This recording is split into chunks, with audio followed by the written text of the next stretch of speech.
anytime you give up a player of the quality of Bruce Sutter, you've got to get somebody back who can play baseball. And Leon Durham is finally starting to show that he's a quality player in the mold of a Bruce Sutter. He's come on, he's been the leader of the ball club, he can hit for power. The guy can do everything that you need to do, and last year was a type of year that Leon Durham can have every year he plays. I think for the next 10 years, he's going to put a lot of smiles on the Cub fans' faces. And one of the newest additions, and one of the reasons you have to be so optimistic about the Cubs in 1983 is batting in the 5th spot today, playing third base. They say he had an off year a year ago in that spacious Dodgers Stadium, yet he hit 24 homers and drove in 79 runs, referring, of course, to Ron Cey. I know this isn't maybe a hitter's day today, but you know we're going to have a lot of them this summer here at Wrigley Field, and I am just so keenly interested in just estimating what Ron Cey will wind up with in that home run and RBI department before this year is over. I don't really believe the Dodgers would have given up Ron Cey if it wasn't for their desire to put Pedro Guerrero at third base, because they had Candy Maldonado coming up, and they had Brock coming up, and they had Marshall that they had to play. So Cey became expendable, and I'm very happy that he came over here. He had a great spring. He's in wonderful shape, and it looks to me to be the big right-handed hitter that the Cubs really needed last year. Batting 6th and playing right field, a fellow who hasn't yet proven that he can do it consistently. He can give you the hot couple of weeks with the bat, and then for some strange reason he goes into a little bit of a slump. One of these days, and maybe it'll be this year, he'll put it all together and have the kind of a year that a Keith Moreland is capable of. Batting 6th, playing right field today.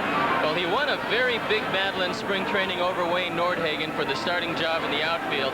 He's always been a better hitter than last year indicated. Again, he had those streaks of brilliance, tapered off a little bit.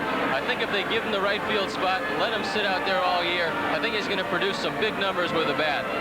Steve, you as a pitcher, I'm interested in getting your reaction. You've seen Jody Davis now. My feeling about him is that he is matured now to the point where he's going to become one of the most valuable properties in the league. He can throw. He has learned now how to pitch to hitters. He knows what his pitchers are capable of and what they're not capable of. He can hit the ball with power. He is just coming into his own. I would certainly love to have his future or be his agent. Well, I talked with Dallas Green, and he was telling me that at this time in baseball, there's a scarcity of good catchers, and a lot of teams came to him, and one of the first things on the lips of the other general managers was Jody Davis, which made Dallas Green laugh because he's one of the few guys on the club that is expendable.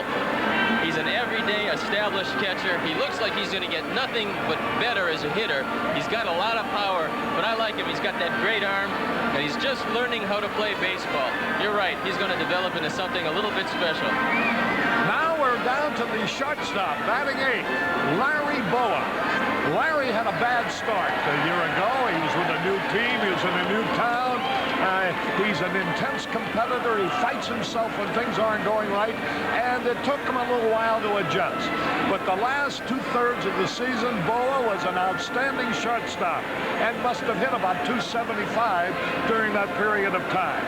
Because he has been around and because he has that intense desire to win, he cannot help but be an asset to any ball club he plays for. Well, right now they're calling Larry Boa the best two-out shortstop in baseball, meaning that he'll get the big play when the pitcher really needs him.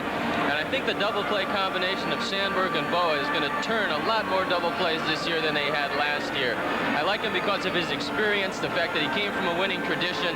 He's always been a winning player, and he is the glue in that infield. He's going to have to tell him how to do it.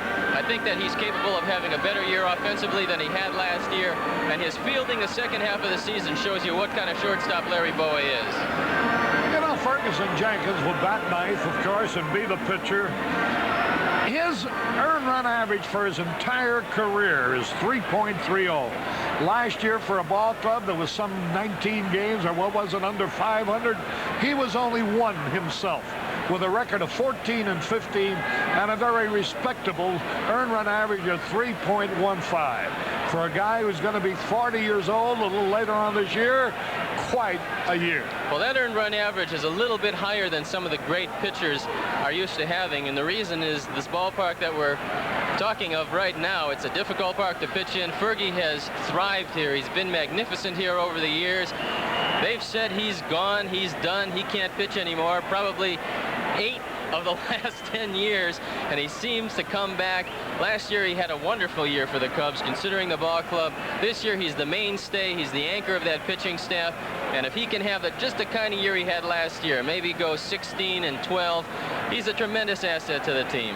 All right, the umpires today are going to be Bob Engel behind the plate, Paul Runge at first base, Jim Quick at second base, and Dave Pallone at third base. Now there you have everything right up to date.